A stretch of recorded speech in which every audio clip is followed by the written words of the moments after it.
Salam, salam sejahtera bagi kita semua. Puji Tuhan karena kita bisa jumpa kembali pada malam ke-10 atau hari yang ke-10 untuk melanjutkan kebaktian kebangunan rohani hidup yang terbaik. Judul pembicaraan kita pada saat ini adalah bermitra dengan Allah. Saudaraku, banyak orang yang bekerja di beberapa perusahaan seperti di pertambangan batubara dan tambang emas. Tidak sedikit orang yang mati ketika bekerja untuk mencarinya. Namun mereka terus mau melakukannya karena jaminan yang mereka terima adalah cukup tinggi. Untuk bermitra dengan perusahaan dunia ini, orang mau menanggung risiko sampai mati, tetapi lupa untuk bermitra dengan perusahaan Allah yang besar. Pada saat ini kita sangat senang untuk membahas bersama-sama tentang adanya panggilan Allah untuk bermitra dengan perusahaan Allah yang besar dan mulia. Kita semua dapat bermitra dengan Allah karena darinya pun kita menerima jaminan yang tinggi dan kekal. Mari kita baca panggilan Allah itu di dalam kitab Maleakhi pasal 3 ayat 10 yang berbunyi sebagai berikut. Bawalah seluruh persembahan persepuluhan itu ke dalam rumah perbendaharaan, supaya ada persediaan makanan di rumahku. Dan ujilah aku, firman Tuhan semesta alam, apakah aku tidak membukakan bagimu tingkap-tingkap langit dan mencurahkan berkat kepadamu sampai berkelimpahan. Saudaraku, di sini kita diajak supaya mau bermitra dengan suatu perusahaan terbesar di mana yang menjadi manajer besarnya ialah Allah sendiri. Adapun usaha yang terbesar di atas dunia ini ialah menyelamatkan jiwa-jiwa atau winning of the souls. Arti ayat ini, saudaraku, kita diminta supaya memasukkan atau membawa persepuluhan ke dalam rumah perbendaharaan Allah. Di sini Allah tidak berbicara mengenai berapa bunganya, apakah 5% atau 10%, bila mana kita masukkan atau memberikan persepuluhan itu. Tetapi yang jelas dikatakan, aku akan membukakan bagimu tingkap-tingkap langit dan mencurahkan berkat kepadamu sampai berkelimpahan. Saudaraku, pintu tentu lebih besar dari jendela. Dari pintu bisa keluar mobil dan hal-hal yang lebih besar lagi. Jadi artinya di sini bahwa Allah akan membuka lebar-lebar berkat-berkat bagi mereka yang apa? Yang memasukkan atau membawa persepuluhan tersebut. Sebagai manusia, kita memerlukan beberapa kebutuhan vital di dalam kehidupan kita ini. Selain vitamin-vitamin dan zat gizi lainnya, kita juga membutuhkan hal-hal yang berikut ini, seperti misalnya air. Manusia boleh hidup tanpa makan selama 3 hari, tetapi kalau tidak minum, tentu mengalami problem. Karena air itu sangat apa? Sangat penting untuk menghancurkan makanan dan membuang sampah-sampah dalam tubuh. Kita bersyukur kepada Allah atas tersedianya air untuk hidup kita. Kemudian yang kita perlukan lagi, udara. Apa yang terjadi kepada kita jikalau zat asam atau CO2 yang ada di udara ini ditarik oleh Tuhan? Pernahkah rekening udara dihadapkan kepada kita? Kalau pada saat ini dihadapkan pertanyaan kepada kita masing-masing, berapakah utang saudara dan saya kepada Allah? Mari kita buka firman Tuhan di dalam Imamat pasal 27 ayat 30 yang berbunyi demikian. Demikian juga segala persembahan persepuluhan dari tanah, baik dari hasil benih di tanah maupun dari buah pohon-pohonan, adalah milik Tuhan. Itulah persembahan kudus bagi Tuhan. Allah mungkin berkata, memang benar. Memang benar. Para petanilah yang apa? Yang menabur dan yang menanam. Namun akulah yang menyiraminya. Tanpa kuasaku, maka tanaman atau pohon-pohonan itu tidak dapat bertumbuh. Aku yang menyirami dengan hujan dan menyinarinya dengan matahari. Namun aku tidak pernah hitung itu semua.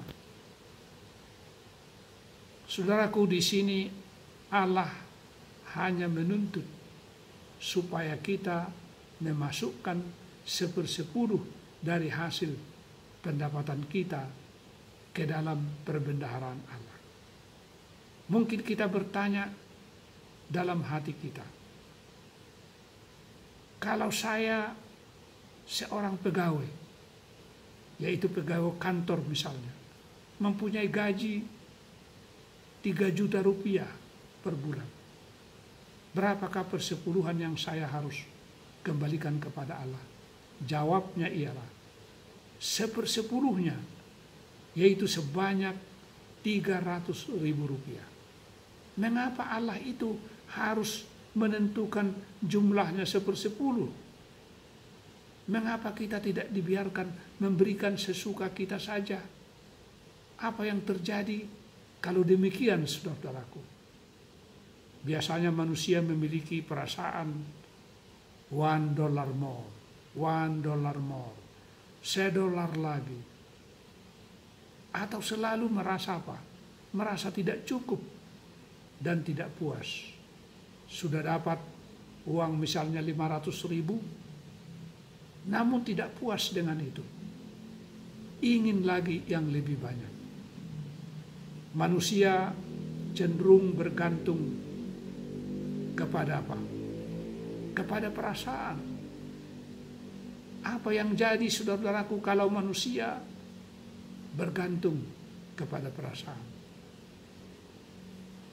Seorang ibu yang mau melatih anaknya bernama Nancy untuk suka memberi.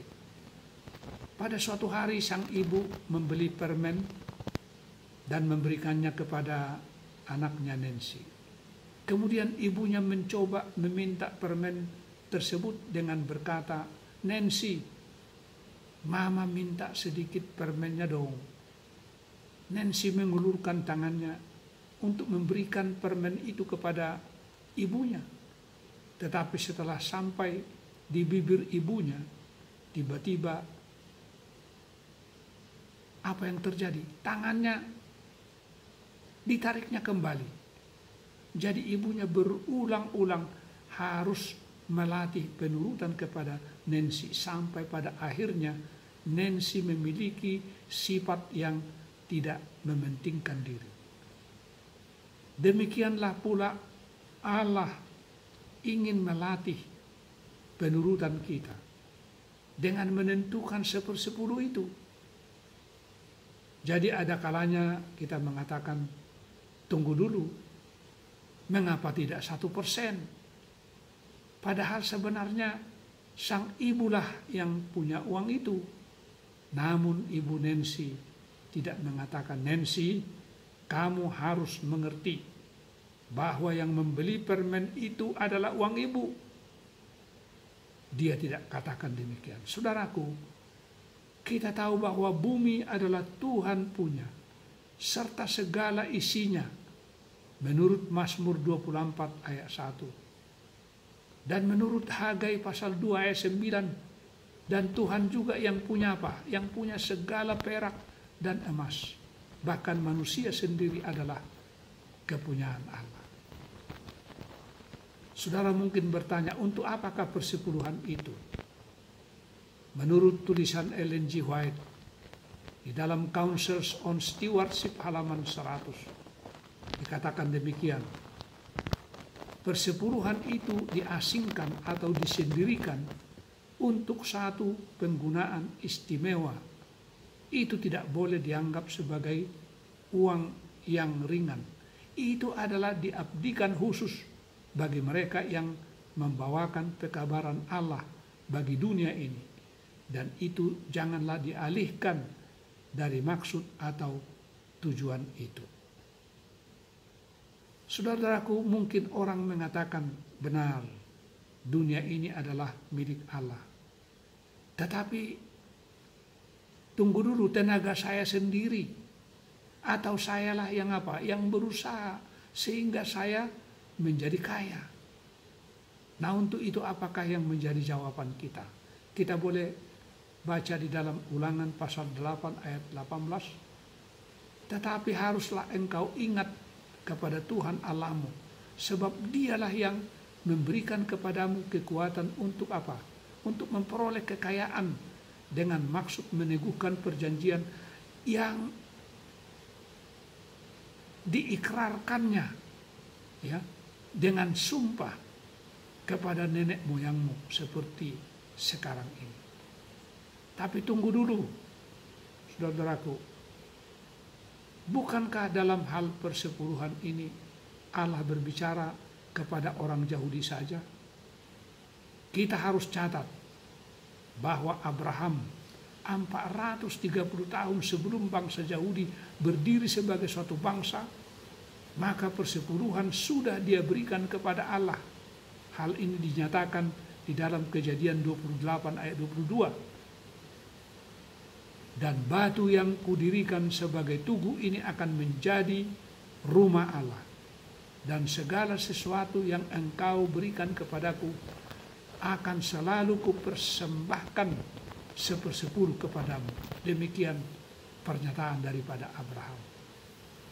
Bila kita baca Matius 23 ayat 23 berkata demikian. Celakalah kamu, hai ahli-ahli Taurat dan orang-orang Farisi, hai kamu orang-orang munafik, sebab persepuluhan dari selasih, adas manis dan jintan kamu bayar, tetapi yang terpenting dalam hukum Taurat kamu abaikan, yaitu keadilan dan belas kasihan dan kesetiaan. Yang satu harus dilakukan dan yang lain jangan diabaikan. Saudara-saudaraku, di sini Yesus mengatakan bahwa persepuluhan itu penting dan itu adalah merupakan prinsip yang menyangkut tabiat. Ibu Nancy mau menekankan suatu sifat yang tidak selfish atau mementingkan diri kepada anaknya dan menanamkan pengertian kepadanya bahwa permen itu sebenarnya bukanlah dia punya. Jadi saudara-saudaraku, Allah minta 1/10 dari kita bukan karena Allah itu miskin, melainkan sebagaimana persepuluhan itu diberikan dahulu untuk menjadi kelangsungan keimamatan dalam Ka'bah. Demikian pula persepuluhan itu diberikan sekarang ini untuk penginjilan yang perlu kita teruskan kesinambungannya, kelangsungannya. Saudaraku, saya mengenal seorang pemuda yang tinggal di suatu tempat. Kelihatannya dia adalah seorang yang baik. Saya mengenalnya sebelum dia dibaptis menjadi seorang anggota Masih Advent hari ke-7.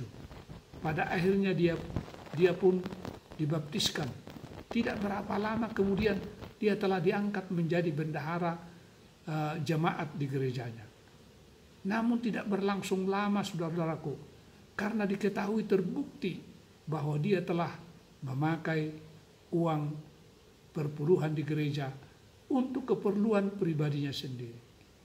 Sungguh sedih perasaan kita bila memikirkan ada seorang umat Tuhan yang mau mengambil yang bukan kepunyaannya. Kita mungkin dengan mudah atau dengan cepat melihat selumbar di mata orang lain. Tetapi bagaimana dengan kita? Berapa di antara kita yang juga bersalah dalam hal yang sama? Di sini kita melihat bahwa kita dapat menipu Tuhan dengan jalan tidak memberikan atau menyerahkan persembahan dan persepuluhan dengan setia. Allah bukan saja menuntut persepuluhan, tetapi juga menuntut hati kita. Mungkin seseorang dapat memberikan dengan sukarela kepada keperluan gereja, tetapi Allah membenci pemberian seseorang jikalau orang itu sendiri tidak mempersembahkan dirinya sendiri, hidupnya sendiri. Yang pertama sekali Allah menginginkan hati kita, dan barulah segala perkara yang lain itu bernilai di hadapan pemandangannya. Kita baca Roma pasal 12 ayat 1 yang menyatakan, karena itu saudara-saudara, demi kemurahan Allah, aku menasihatkan kamu supaya kamu mempersembahkan tubuhmu sebagai persembahan yang hidup, yang kudus dan yang berkenan kepada Allah. Itu adalah ibadahmu yang sejati. Jadi mengapa kita perlu menyerahkan atau membayar persepuluhan itu? Yang pertama, karena kita adalah milik Allah. Yang kedua, supaya kita merasakan alangkah senangnya bermitra atau berkongsi dengan Allah, bekerja sama untuk menyelesaikan usaha yang besar itu, yaitu memenangkan jiwa bagi Kristus. Pada suatu kali seorang anak berkata kepada ayahnya, "Ayah, saya bisa menimba air itu." Padahal saudara-saudaraku, timba itu lebih besar daripada anak itu sendiri. Anak itu pun mencoba menimba air, namun anak tersebut dibantu oleh ayahnya juga. Anak itu dengan gembira melapor kepada ibunya bahwa dia sudah dapat menimba air. Mendengar hal itu, ayah diam saja. Apa maksudnya? Karena ayah ingin membagikan kegembiraan kepada anak itu. Demikianlah Allah ingin membagikan kesenangannya kepada kita oleh setia membayar persepuluhan. Banyak orang-orang yang setia membayar persepuluhan telah menerima berkat-berkat Allah yang limpah. Sebagai contoh, antara lain William Colgate, pemilik perusahaan pasta gigi Colgate. Dia membayar persepuluhannya sampai 3/10 karena dia memperoleh berkat yang berlimpah-limpah. Kalau seseorang merasa berkat-berkat Allah, maka membayar 10% atau lebih tidak terasa berat, saudara-saudaraku. Yang kedua, kesaksian Ellen G. White. Ada seorang anggota kita yang baru dibaptis. Begitu dibaptis, dia kehilangan pekerjaan karena tidak mau bekerja pada hari Sabat. Berhari-hari lamanya dia mencari pekerjaan namun tiada berhasil. Tibalah saatnya di mana keluarganya sama sekali tidak mempunyai makanan lagi. Ada uang sisa, yaitu sejumlah uang yang sudah diasingkan sebagai persepuluhan pada waktu menerima gaji. Nah, pencobaan itu sekarang berat sekali. Namun saudara kita itu mengambil keputusan dengan istri bersama anak-anak mereka, supaya lebih baik kelaparan daripada mengambil atau memakai perpuluhan itu. Mereka menghadapkan keadaan mereka kepada Bapa di sorga. Pada besok paginya saudara kita tersebut menerima suatu panggilan untuk bekerja. Saudaraku yang kekasih, di sini dapat kita lihat betapa Tuhan memberikan 100 kali ganda berkat-Nya bagi seseorang yang setia kepadanya. Jika kita setia membayar atau menyerahkan persepuluhan kita ke dalam perbendaharaan Tuhan, yaitu ke gereja di mana kita menjadi anggota tubuhnya, maka kepada kita Allah janjikan berkat-berkat istimewa. Bila kita buka dan membaca kembali Maliaki 3 ayat 10, di sini juga Allah berkata bahwa kita harus mengujinya dengan memberikan persepuluhan, dan sebagaimana Allah memberkati umatnya dengan membuka laut Korsom pada zaman dahulu di hadapan Musa, dan sebagaimana Allah memberkati Daniel waktu bermalam dengan singa di gua singa, demikianlah juga kepastian berkat Allah tidak berkurang hingga saat ini, saudara-saudaraku. Kita boleh menuntut janji-janjinya itu.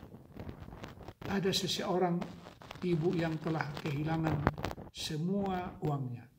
Di rumahnya tidak ada lagi makanan dan mereka sudah lapar. Kemudian ibu tersebut mengumpulkan anak-anaknya dan mengambil Alkitab serta membaca cerita dari 1 Raja-Raja pasal 17 tentang Elia yang dipelihara Allah dan bagaimana Allah telah mengirimkan burung gagak untuk memberi makanan kepadanya. Ibu itu mengusulkan agar mereka berdoa supaya Allah mengirimkan makanan. Setelah selesai berdoa, putrinya yang kecil pergi membuka jendela. Ibunya bertanya, mengapa ia berbuat demikian, membuka jendela? Anak itu menjawab, bagaimana burung gagak bisa masuk apabila jendela tertutup? Saudaraku yang kekasih, Allah telah berkata bahwa Ia akan membuka tingkap-tingkap langit bila mana kita pun mau setia mengembalikan persepuluhan kita ke dalam perbendaharannya.